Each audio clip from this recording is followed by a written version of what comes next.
आज के second lecture में आपका स्वागत है। मुझे लगता है कि आपने पहला वाला वीडियो देखा है और आपके थोड़े बहुत 9 के कॉन्सेप्ट भी क्लियर हुए होंगे। मैं प्रयास करूंगा कि उन फार्मूलों पर आपको इजी टाइप के न्यूमेरिकल दूँ, और मुझे पता है कि एसएससी में उतने अप्लाइड क्वेश्चन पूछे नहीं जाते, इसलिए मैं थोड़े आसानी सवाल अपने खुद के बनाए हुए आपको दूँगा। तो ग्रेविटेशन, इस लेसन में अब हम ग्रेविटेशन क्या होता है वो बाद में देखेंगे, लेकिन उससे पहले फोर्स क्या होता है, मोशन क्या होता है, सेंट्रीपिटल फोर्स, सर्कुलर मोशन, ये सब बात आज हम देखने वाले हैं। ये क्या कॉन्सेप्ट होता है। तो फोर्स मतलब क्या होता है, सिंपल पुश और पुल, एक ऐसा एक मैकेनिज्म होता है। समझो ये ऑब्जेक्ट है, ठीक है, तो इसको हम पुश कर रहे हैं, तो ये अपनी पोजीशन चेंज करते हुए यहाँ डिस्प्लेस हुआ है। तो मतलब इस ऑब्जेक्ट को मोशन में लाने के लिए, उसके मोमेंट के लिए हमें फोर्स की ज़रूरत है।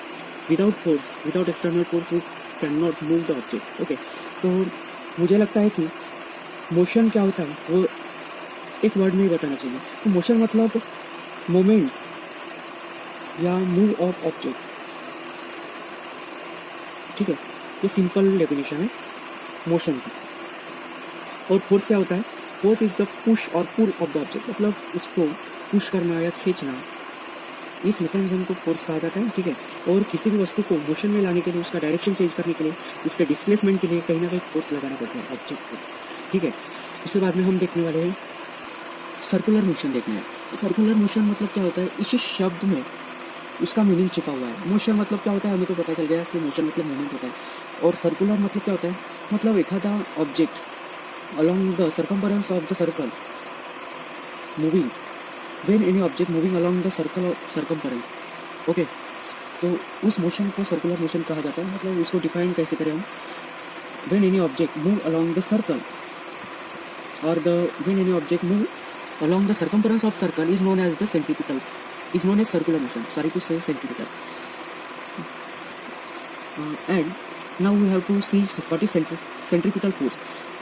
First of all, we have to suppose at the center, suppose you take your hand and tie the stone to the string, and you will be rotating by your hand, and that stone will be moving, and while you stop the rotating, this stone will be move along the tangent to the circle.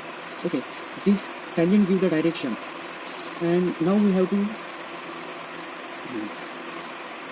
think about this, what is centripetal force. Centripetal force is nothing but when the force act on any object moving along the circular motion. Okay, when any object moving along the circular motion, it is directed toward the center of circle.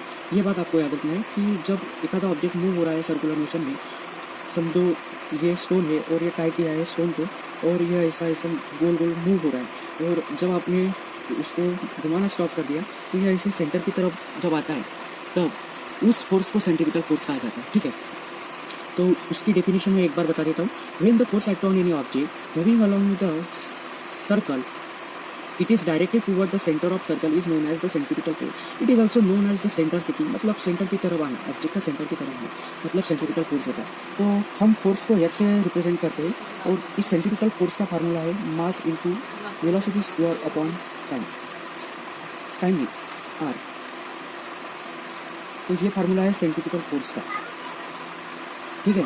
तो समझो एक ये वाला object, उसका मास यम है, object का मास यम है, और वो वेलोसिटी में है v, और ये हो गया सेंटर से डिस्टेंस r। तो इस प्रकार इसका फार्मूला है M v square upon r। This is the formula of centripetal force. So now we are go toward the Kepler's law. Kepler's law, ये जॉन केपलर ने स्टेट किया था। उन्होंने प्लैनेटरी मोशन ऑब्जर्व किया था, और उन्होंने उस ऑब्जर्वेशन के अनुमान लेके 3 लॉ प्रपोज किए थे, और वो 3 लॉ हम एक इलिप्स से देखने वाले हैं। उनके ऑब्जर्वेशन के पहले गैलीलियो ने ऑब्जर्वेशन किया था, और गैलीलियो के पहले भी टाइको ब्राहे इस नाम के साइंटिस्ट ने प्लैनेटरी मोशन के बारे में या एस्ट्रोनॉमी के बारे में पढ़ा था। तो उन्हीं के एविडेंस के अनुसार उन्होंने ये 3 लॉ फार्मूलेट किया है। और सबसे पहले हम अभी इलिप्स क्या होता है वो देखने वाले हैं। तो इलिप्स के पहले मुझे लगता है कि सेंट्रीपिटल फोर्स और एक बार बताना चाहिए। तो सेंट्रीपिटल फोर्स क्या होता है, उसकी डेफिनेशन समझते हैं। When force act on any object moving along the circle and it is directed toward the center of circle is known as centripetal force, and its formula is F equal to mv square upon r, where F is the mass of F is the force, m is the mass of body, and v is the velocity, and r is the radius. So now we can go toward the ellipse. What is the ellipse? Ellipse is the part of conic section. तो अब हम ellipse देखने वाले हैं जो कि हमें Kepler's law में काम आएगा। तो ये इलिप्स एक कोनिक सेक्शन का पार्ट है, कौन है, और इसमें एक सेक्शन निकला हुआ है जो कि इस प्रकार का एक शेप फॉर्म होता है। ये इलिप्स मतलब एक अंडाकृति शेप होता है। आप अंडे जैसा शेप भी मान सकते हो अपने समझ के लिए, ठीक है। तो ये जो शेप दिख रहा है अंडाकृति, उसे इलिप्स कहा जाता है और उसे दो फोकस होते हैं। ये एस और S1 डैश से दिखा है, यहाँ रिप्रेजेंट किया है। समझो कि ये बड़ा वाला एक्सिस मतलब उसे मेजर एक्सिस कहा जाता है और ये छोटा जो दिख रहा है उसे माइनर एक्सिस कहा जाता है, ठीक है। तो हमें एसएससी के लिए इतना याद रखने की ज़रूरत नहीं है क्योंकि ये 11th का पार्ट है, मतलब हायर स्टडी का पार्ट है। तो ये इसमें क्या होता है कि ये वाला डिस्टेंस और ये वाला डिस्टेंस सेम होता है, ये वाला डिस्टेंस और ये वाला डिस्टेंस सेम होता है, ठीक है। समझो पॉइंट ये वाला पॉइंट ए है, ठीक है, और ये पॉइंट भी है ए बी। तो ये दो फोकस हुए इस इलिप्स के, और पॉइंट ए के क्लोजेस्ट मतलब पास वाला फोकस ये वाला है, उसे पेरीहेलियन कहा जाता है। क्लोजेस्ट डिस्टेंस कॉल्ड पेरीहेलियन और perigee, okay. And farthest distance मतलब इस फोकस से ये दूर है, ये वाला फोकस लिया जाए तो इसके पास का फोकस ये वाला ए है, और यस इस फोकस से दूर वाला प्लैनेट या पॉइंट बी है, ठीक है। तो फारदेस्ट मतलब दूर का, तो फारदेस्ट डिस्टेंस को एपोगी कहा जाता है या एपोहीलियन कहा जाता है, ठीक है। तो देखो दोस्तों, अभी हम केपलर्स लॉ देखने वाले हैं। केपलर ने प्लानिटरी मोशन के ऑब्जर्वेशन के मुताबिक 3 लॉ दिए हैं और हम तीनों लॉ देखने वाले हैं।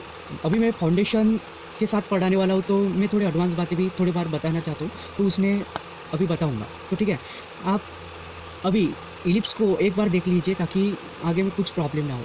जो मैंने थोड़ी बार थ्योरी बताई है उसको थोड़ा रिमाइंड कीजिए। तो देखिए, केपलर्स का फर्स्ट लॉ, केपलर्स के फर्स्ट लॉ को कहा जाता है लॉ ऑफ ऑर्बिट, जो कि हमें 11th स्टैंडर्ड में भी या 12th स्टैंडर्ड में भी कभी कभी मतलब आपको आगे देखने में पड़ेगा, काम में आता है। ये छोटी छोटी बातें आपको याद रखना, छोटी छोटी बातों से आपका नॉलेज बढ़ेगा। तो देखिए, केपलर्स का फर्स्ट लॉ उसे लॉ ऑफ ऑर्बिट भी कहा जाता है। तो केपलर ने फर्स्ट लॉ में क्या कहा है, जब सपोज ये प्लैनेट है और ये प्लैनेट सन के अराउंड में रिवॉल्व हो रहा है, तो ये रिवॉल्व होते हुए एक इलिप्टिकल ऑर्बिट फॉर्म करता है। मतलब ये प्लैनेट इलिप्टिकल ऑर्बिट में रिवॉल्व होता है, तो सन के साथ एक आधे मतलब दो में से किसी भी एक फोकस के साथ वो इलिप्टिकल ऑर्बिट बनाता है। और एक बात, द ऑर्बिट ऑफ प्लैनेट मतलब प्लैनेट की orbit is an ellipse with the sun at one of the foci. मतलब ये प्लैनेट की ऑर्बिट समझो एक किसी भी एक फोकसाई से मतलब किसी भी एक फोकस से इलिप्टिकल ऑर्बिट बनाता है सन के साथ, ठीक है। तो ये है लॉ ऑफ ऑर्बिट। और अब हम देखने वाले हैं सेकंड लॉ केपलर्स का, और उसे कहा जाता है लॉ ऑफ एरिया।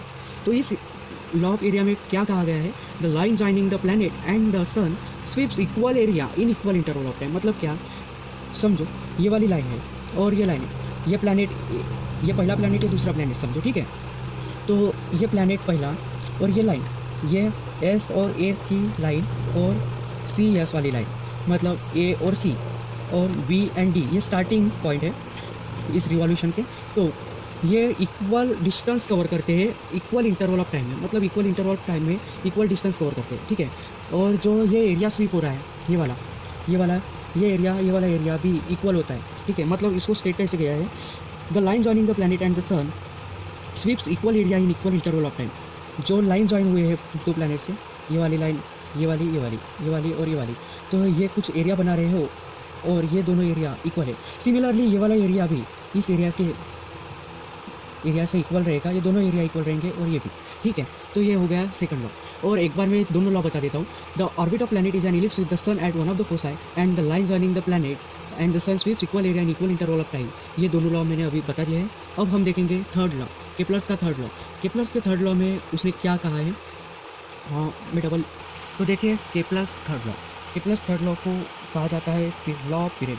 मतलब इसमें क्या बताया है केपलर ने, जो प्लैनेट रिवॉल्यूशन परफॉर्म करता है, जब प्लैनेट रिवॉल्यूशन परफॉर्म करता है इलिप्टिकल ऑर्बिट में, तब वो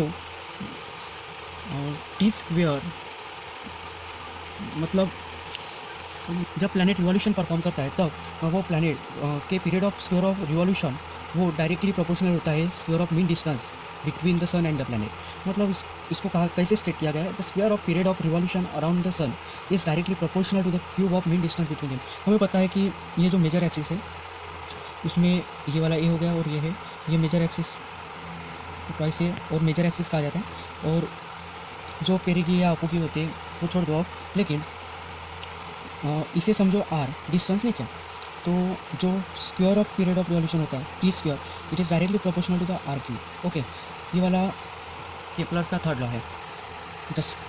the square of period of revolution around the sun is directly proportional to the cube of mean distance between them. ठीक है, तो हमें पता है कि जो मेजर एक्सिस होता है, अगर हमने सेमी मेजर एक्सिस लिया, सेमी मेजर एक्सिस इलिप्स का, इस इलिप्स का सेमी मेजर, ये वाला ए हो गया, ये मेजर एक्सिस हो गया ये वाला, ठीक है, ये ट्वाइस है, तो हमने सिर्फ यहाँ से ए लिया, मतलब उसका हाफ, ठीक है, तो उस ए को हमने आर से रिप्लेस कर दिया। तो पहले ऐसा था, ये T square is directly proportional to the A cube, मतलब सेमी मेजर एक्सिस का होता है, तो इसको ए को रिप्लेस करके ये आया T square is directly proportional to the R cube. और इस प्रोपोर्शनलिटी कांस्टेंट को रिमूव करके हम कांस्टेंट के पुट करते हैं, ठीक है, तो T square upon R cube it is equal to the के।